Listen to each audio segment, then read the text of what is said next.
सफेद घोड़ा और गरीब चरवाहा। बहुत समय पहले पहाड़ों से घिरे एक छोटे से राज्य के किनारे एक बंजर गांव हुआ करता था। उस गांव में अर्जुन नाम का एक गरीब चरवाहा रहता था।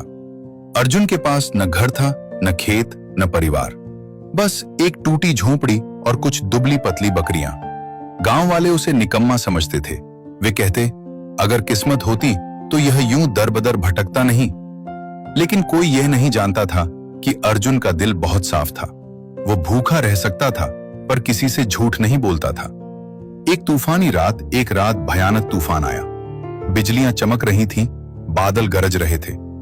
अर्जुन अपनी बकरियों को बचाने की कोशिश कर रहा था कि तभी उसे दूर से किसी जानवर की दर्द भरी आवाज सुनाई दी। वो डरते डरते जंगल की ओर बढ़ा।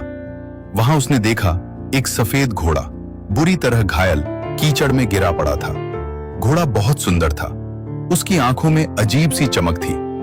अर्जुन ने बिना सोचे उसे उठाया, अपने कंधे पर उसका सिर रखा और किसी तरह झोपड़ी तक ले आया। 3 दिन तक अर्जुन ने खुद भूखा रहकर उसे पानी पिलाया, जड़ी बूटियां लगाईं। चौथे दिन घोड़ा खड़ा हो गया। रहस्य। सुबह अर्जुन ने देखा कि घोड़ा गायब है। वो उदास हो गया। तभी पीछे से आवाज आई, अर्जुन। वो पलटा। सामने वही सफेद घोड़ा खड़ा था, लेकिन इस बार वो बोल रहा था। अर्जुन के होश उड़ गए। घोड़ा बोला, डर मत, मैं साधारण घोड़ा नहीं हूं, मैं स्वर्ग का अश्व हूं। तुम्हारी दया की परीक्षा लेने आया था। अर्जुन चुप रहा। घोड़ा बोला, मैं तुम्हें धन दे सकता हूं, राज दे सकता हूं, लेकिन एक शर्त है। क्या? अर्जुन ने पूछा। जब भी मैं मदद करूं तुम कभी घमंड नहीं करोगे और मुझे अपना दोस्त मानोगे, नौकर नहीं। अर्जुन ने सिर झुका दिया। भाग्य का बदलना। अगले दिन घोड़ा अर्जुन को पहाड़ के पीछे ले गया। वहां एक गुफा थी, अंदर सोने के सिक्कों से भरा एक संदूक पड़ा था। यह सब तुम्हारा है, घोड़े ने कहा। धीरे धीरे अर्जुन ने धन से गांव वालों की मदद की।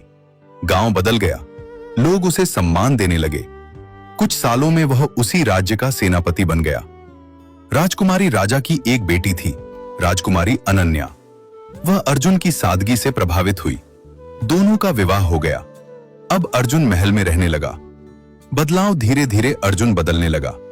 महल की चमक दमक, शक्ति और सम्मान ने उसे घमंडी बना दिया। एक दिन सफेद घोड़ा महल आया।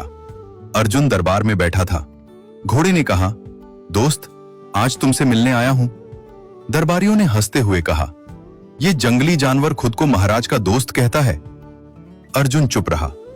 घोड़े ने उम्मीद से उसकी ओर देखा, लेकिन अर्जुन बोला, इसे बाहर ले जाओ, महल में जानवरों की जगह अस्तबल है। यह सुनते ही घोड़े की आंखें बुझ गईं। अंतिम चेतावनी। रात को घोड़ा फिर आया। अर्जुन, क्या तुम्हें याद है तूफानी रात? अर्जुन झुंझला गया।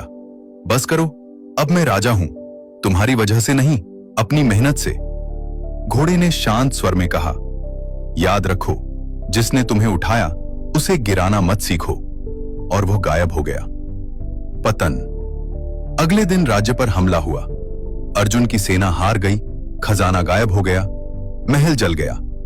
राजा ने उसे दोषी ठहराया और निकाल दिया। राजकुमारी भी पिता के पास लौट गई। फिर वही झोपड़ी। अर्जुन फिर उसी टूटी झोपड़ी के सामने खड़ा था। सब कुछ सपना जैसा लग रहा था।